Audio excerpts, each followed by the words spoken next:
In this video, we will be going over how to make spicy bratwurst, onions, and spicy corn as the sides. The first part of this dish that we'll be making is the onions.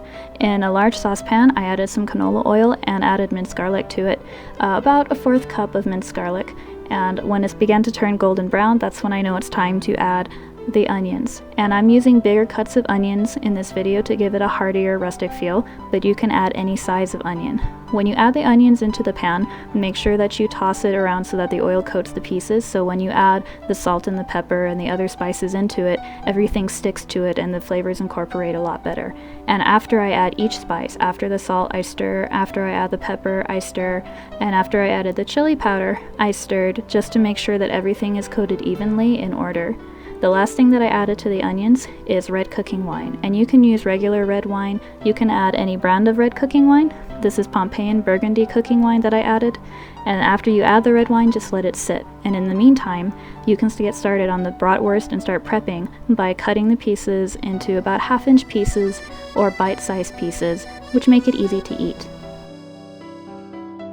After cutting the bratwurst into bite-sized pieces, we'll go back and check on the onions to make sure that nothing is burning or sticking to the bottom of the pan. You can also give the pan a shake to make sure that everything evens out and that everything gets an even cooking surface. When the onions are shiny and translucent, you can put them on a serving platter or a plate or whatever dish that you'll be serving it on, and then we can get started on the bratwurst in the same pan that we used for the onions.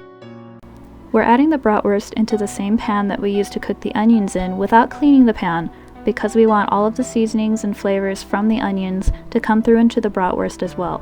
When you add the bratwurst into the pan, keep in mind that because there's no oil in it, it may stick, so that's why we want to use the wooden spoon or whichever spoon or utensil you're using to make sure that all of the pieces are moved so that they don't stick. Once we finish moving all the pieces around and making sure that none of them are stuck or burning, we're going to add Worcestershire sauce, which is going to add as a sauce, and it's also going to soak into the bratwurst pieces and give it a nice flavor, and it will also act as a glaze. This is the Worcestershire sauce that I was using, but you can use any kind that you have on hand or that you like. Afterwards, we're going to shake up the bratwurst, again giving it a nice even cooking surface, and then we will add to it some salt and then some ground black pepper, and then we're going to stir it all up to make sure that all of the seasonings are mixed together properly. If you feel like you want more salt or pepper or less than I've used, that's completely up to you. You're going to be flavoring it to the way that you like to eat it.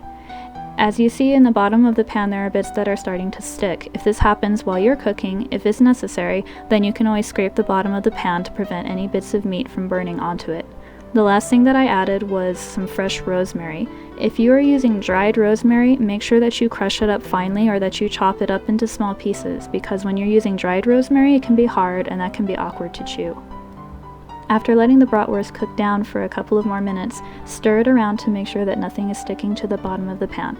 Then we're going to add some crushed red pepper flakes. This is optional. If you don't want it to be spicy, then you don't have to add the pepper flakes or the chili flakes, but I like it pretty spicy. So I added about a teaspoon of crushed red pepper flakes, and then I made sure that each of the pieces were getting an even amount of heat to it and that it wasn't cooking on just one side. After this, cover with a lid and keep all of the heat inside to let the bratwurst steam on the inside to make sure that it's fully cooked. If you feel that your bratwurst needs more time, you can always leave it in the pan to cook more or cover it with the lid to let it steam further. However, if your pieces have a golden brown or a dark brown crust or a glaze, this is a good sign that your bratwurst is ready to be served and eaten. If you're unsure about the doneness and want to check, you can always slice a piece open and check to see if the texture or the color has changed. When you are ready to serve your bratwurst, use a slotted spoon so that any grease or oil drips out of the slot, and that way the dish is not overly oily or greasy and it doesn't coat your tongue.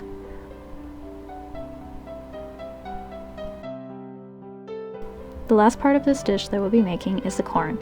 We're going to add fresh corn into the bratwurst drippings, which will act as oil. You can also use frozen corn or even canned corn, but canned corn may give off a soggy feel. It has broken down in the can a little bit. We really recommend fresh corn because that will help everything to mix together better without giving it a mushy texture. When you're cutting fresh corn, make sure that you angle the knife away from you and don't try to cut too far up because things can get a little messy, as you can see.